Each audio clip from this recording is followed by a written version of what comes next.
Thanks, Heidi, for joining me today. So I'll just quickly introduce the lovely Heidi Barr, who is a wellness coach committed to cultivating ways of being that are life-giving and sustainable for people, communities, and the planet. She's the author of Cold Spring Hallelujah, What Comes Next, Woodland Manitou, To Be on Earth, and Prairie Grown, Stories and Recipes from a South Dakota Hillside. And she wrote 12 Tiny Things with Ellie Roscher. So I've got to ask, so how did the tiny things bring yourself stability and peace? Ooh, let's see. Well, lots of ways. I think for me, it was just boiling things down to the essence, kind of that root of the things that make me feel more alive and grounded in my life.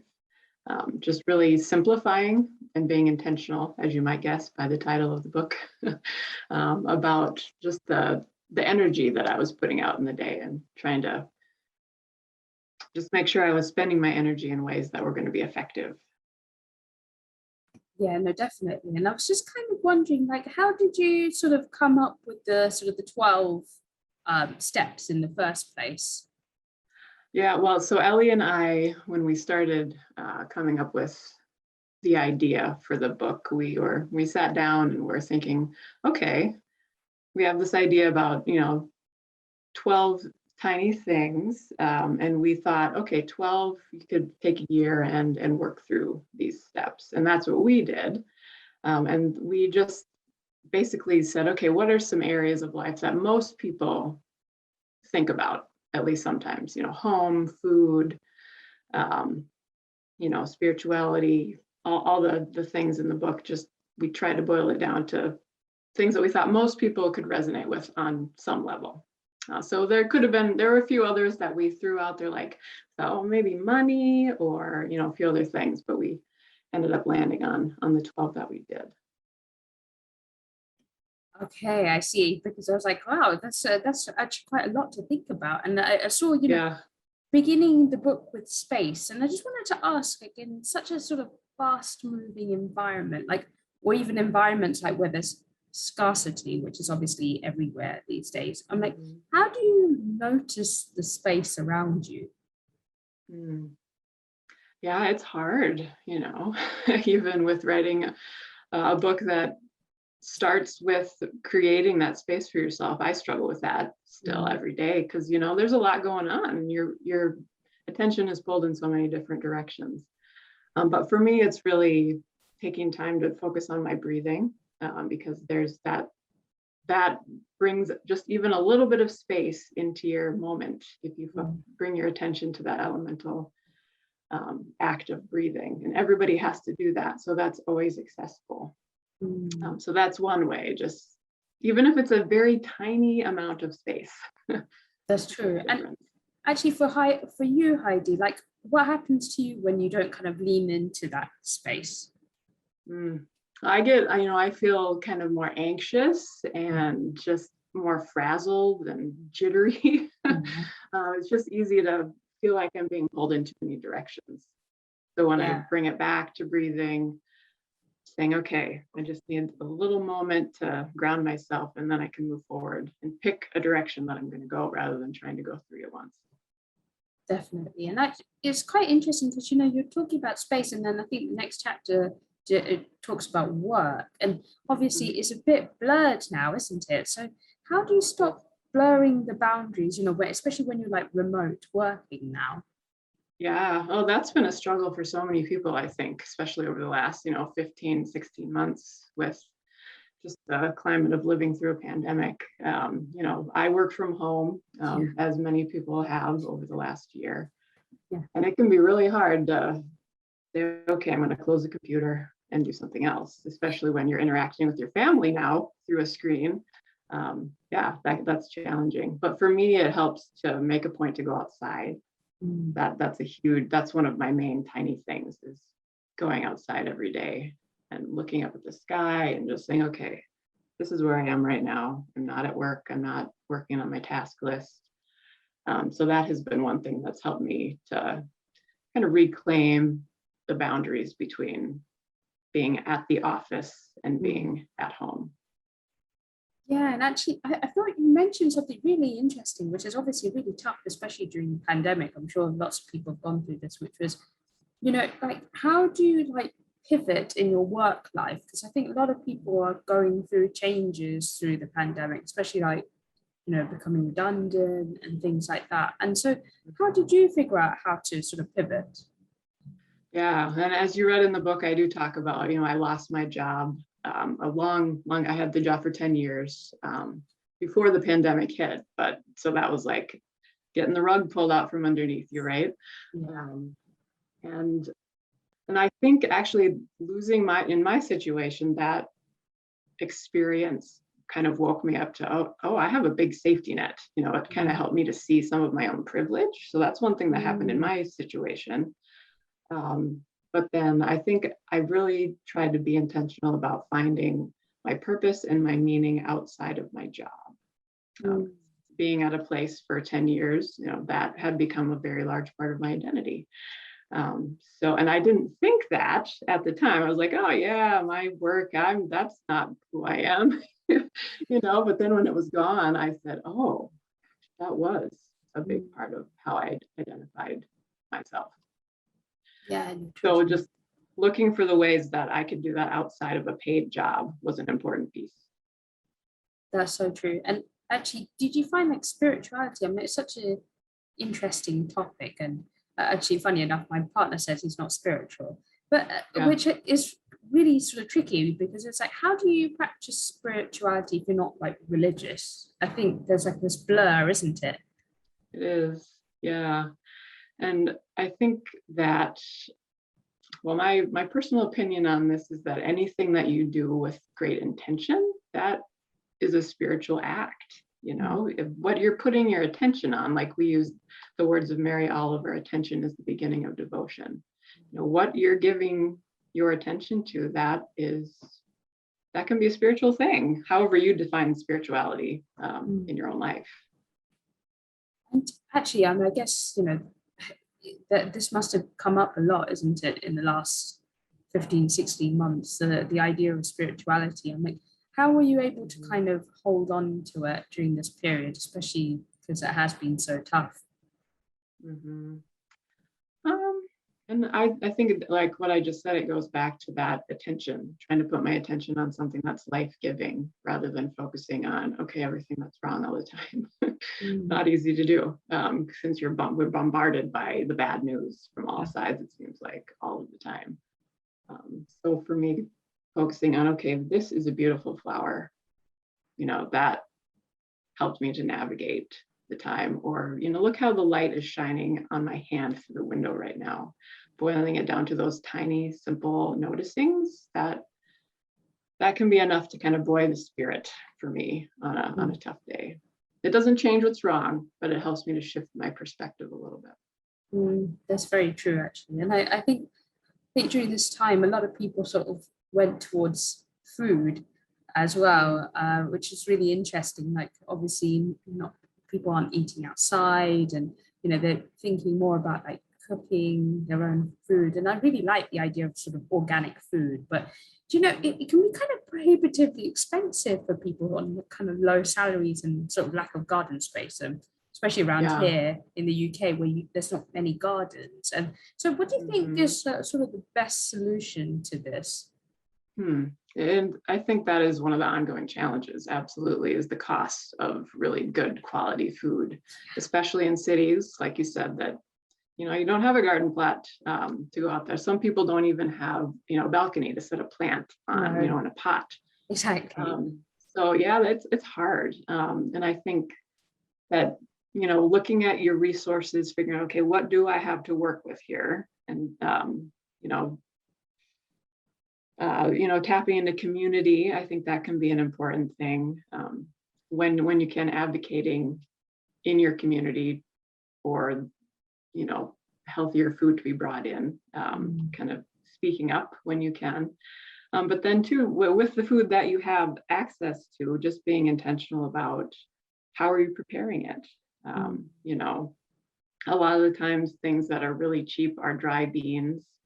and foods like that. So getting creative, it takes more work, which can be hard if you're, working two jobs and trying to make money that way. You don't have maybe time to cook beans from scratch. But looking for those little ways of making your resources stretch, I think that can be really helpful. And just being open to new ways of doing things. Like maybe you're not going to overhaul your whole diet, but maybe you'll soak some dry beans overnight and see what happens. I think little experiments here and there can be really helpful because you never know what you might enjoy too. You might think, oh yeah, dried beans, who knew?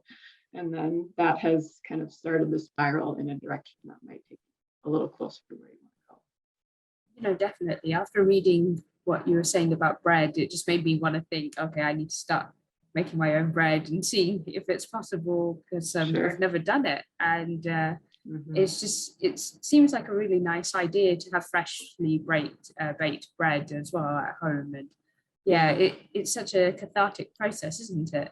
Making It is.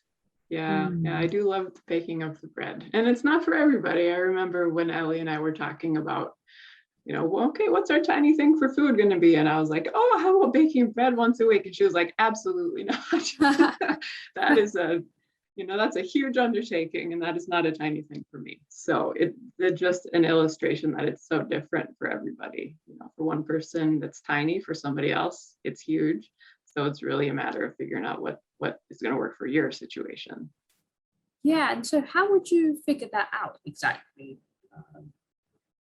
Yeah, I think it's a matter of experimenting a little bit. And just we like to use the term trying things on.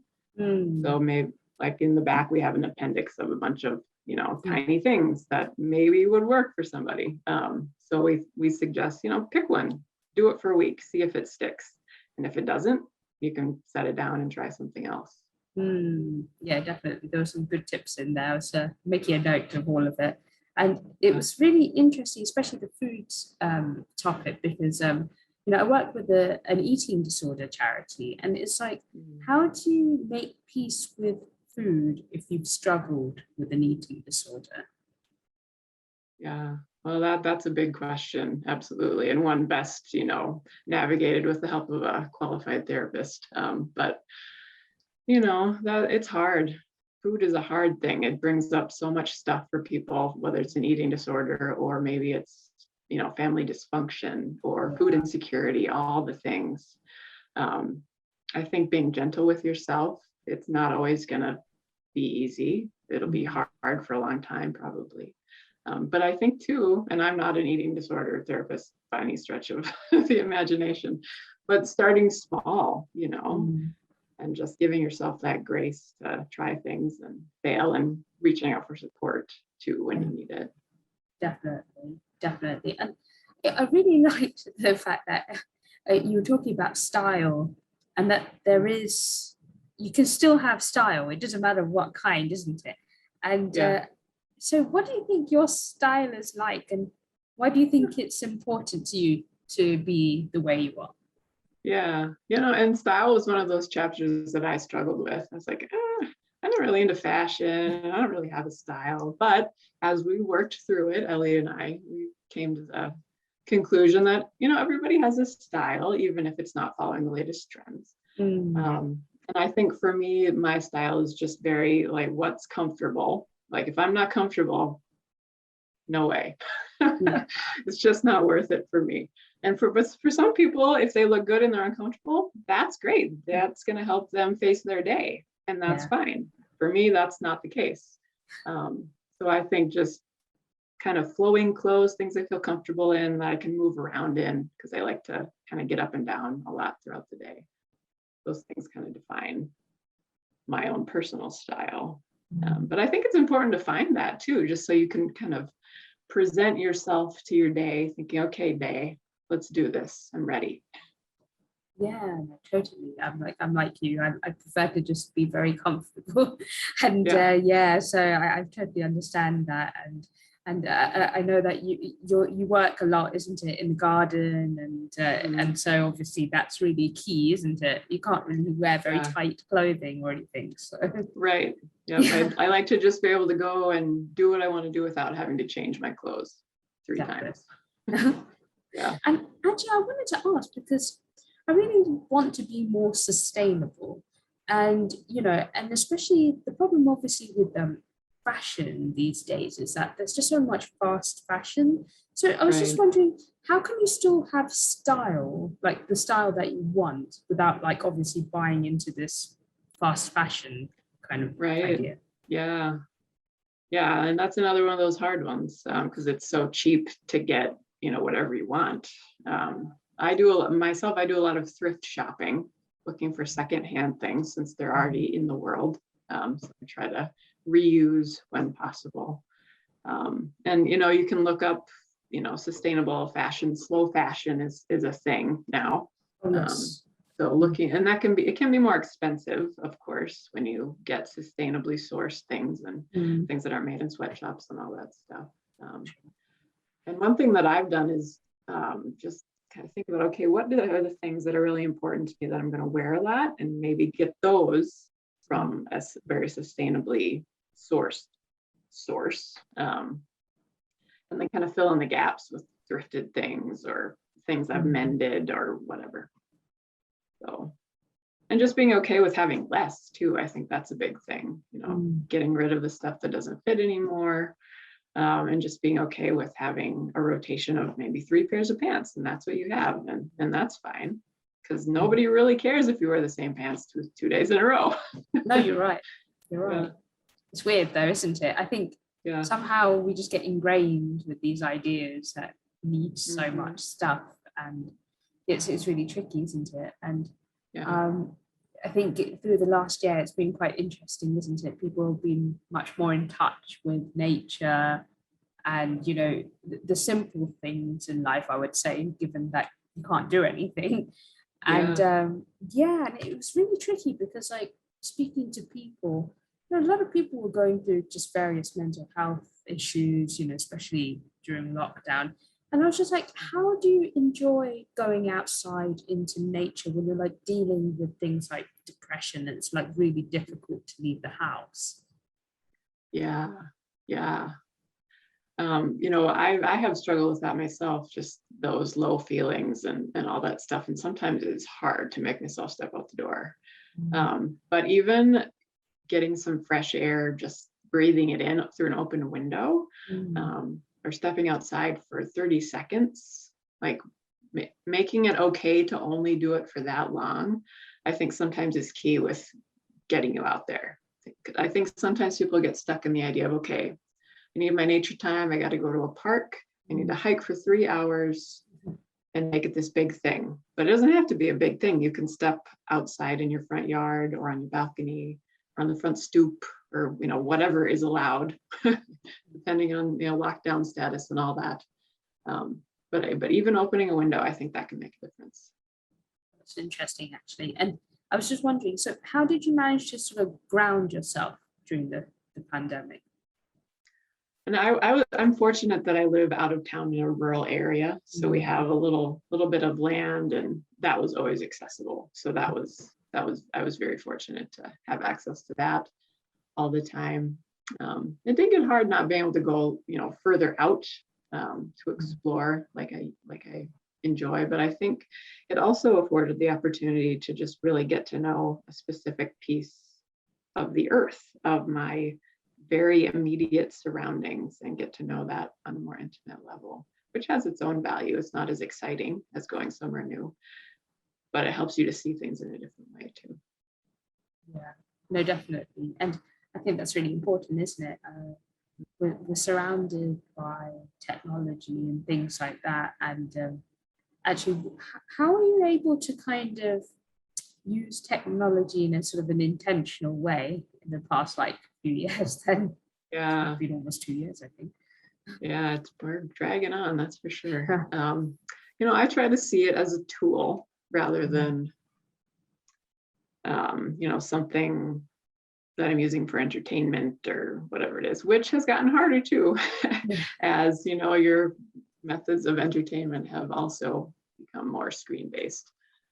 But I just try to, I set boundaries for myself. I'll take little sabbaticals from social media, even if it's just a day here and there, kind of reset myself. And I try to notice if I'm getting sucked into the scrolling motion. Say, okay, stop the scroll, put the thing down, step outside. So I think for me, it's a combination of boundaries and just paying attention to where my energy is going when I'm using technology as well. Like, am I getting energy from this, or is it sucking my energy away? That's actually really interesting. It's like having some scales in your head, isn't it? And just seeing like where you are in the balance. That does make sense. Yeah, that's a really great chapter, and it's interesting because I don't think people really like talking about it, but which is sensuality, which is because I think do you find that people get kind of confused between sexuality and sensuality? Yeah, it can be. If people feel uncomfortable and think, should we be talking about this? I don't know. Yeah, it can be a one that people tiptoe around a little bit, myself included, And what about yourself? Like, how do you find you explore your own sensuality then? Yeah, well, one, as you read in the book, the figuring out what you want to drink first thing in the morning, tuning in to what your body truly wants. That was really helpful for me to explore that, because I had always been a coffee drinker. First thing, turn on the coffee, drink a few cups, hardly any water before noon. But since we started thinking about that, I took to drinking a glass of lukewarm water first thing in the morning before I had any coffee. And that really has helped me start my day on a much more positive note. So I think just trying to pay attention to how your body is feeling, how you're being present in your body. And I think too, being on technology all the time, it's easy to get stuck in your head and forget that, okay, there is something below my neck that I need to pay attention to, in more ways than just, what it looks like. How do you feel in your body? I think that is a huge part of sensuality. For women especially, a lot of times we put aside how we feel, like that doesn't matter. What do I want? That's on the back burner. We forget to prioritize those things. So putting that at the front of your mind at the beginning of the day can shift things a little bit. God, that's so true, isn't it? Yeah, it's terrible. It's a terrible habit, but I guess we're kind of programmed to do it, isn't it? You just kind of forget about your body. And I know, you can do like mindfulness and things like that. I think that people really struggle, isn't it, to feel those sort of little changes within their body, isn't it? Yeah, it's hard with the consumer culture and just media and the messages that we get, especially females. It's a hard thing to be up against, but I think we can kind of fight back when we say, no, I'm going to pay attention to this and I'm going to feel how I want to feel rather than how you are telling me I should be wanting to feel. Yeah, sad but true. But I hope we can fight against it. And I like the idea of, the learning aspect that you wrote about, because, it's true. I think it's such an important aspect of life, isn't it? And for yourself, like, what do you think is the biggest lesson you learned from failure and to help keep you rooted in particular? Yeah. Well, I feel like I fail all the time, which isn't fun in the moment, but you always do learn something. I like to think of failures as stepping stones into figuring out what works. Because if you don't try, you'll never know if it works. And I think, this is not always easy to pick yourself up and try again. Almost never is. But, it helps you build that another layer of resiliency every time you do it. And it gets easier too, I think, as you practice failing. And you try again. And sometimes I think, maybe there is no failing. There is just putting something aside that wasn't right for you. And Ellie writes this chapter and tells the story of me in my pottery class. I just remember showing up thinking, I don't know what I'm doing. And there are all these people that look like the stuff they were putting on the wheel was coming out like Pottery Barn quality. And here I am with my little lump of clay. It's all lopsided and weird and almost flinging off the wheel. But I kept going back. And by the end of the class, I had a few things that were passable that I could actually use. They were vessels that held liquid. That's amazing. So, that felt really good to say, I'm going to keep coming, even though everybody else is way better at this than me. But I want to figure it out. So I did. And the stuff that I made was not that good, but it was something and it was worth doing it. That's so tough because, like, for me, I find that perfectionism always gets in the way. Mm, So yeah. how do you stop that from happening? It's the first thing that just stops everything. Yeah, that's really a hard thing because I know I have those tendencies too, thinking, this isn't going to be as good as I wanted, so why even try? So I just think for me, it's just been repeatedly saying, well, I really want to do this thing. Like my wanting to do this is stronger than my fear of not doing it right. And it doesn't always work, but I think just continuing to kind of talk to yourself like that, kind of shifting your inner dialogue can be really helpful. There's this great quote, and I can't think of the author right now, but the quote is, there's a lot of room between perfection and giving up. So live there. And that's a big old space that you can explore, right? Perfection is a tiny little thing. And giving up is often not the way that you want to go. So live in that in between. God, it's a tough one, isn't it? It is. Absolutely. And then it stops like all of those 12 tiny steps, isn't it, in a way? Because perfection will just be like, I don't want to do any of it.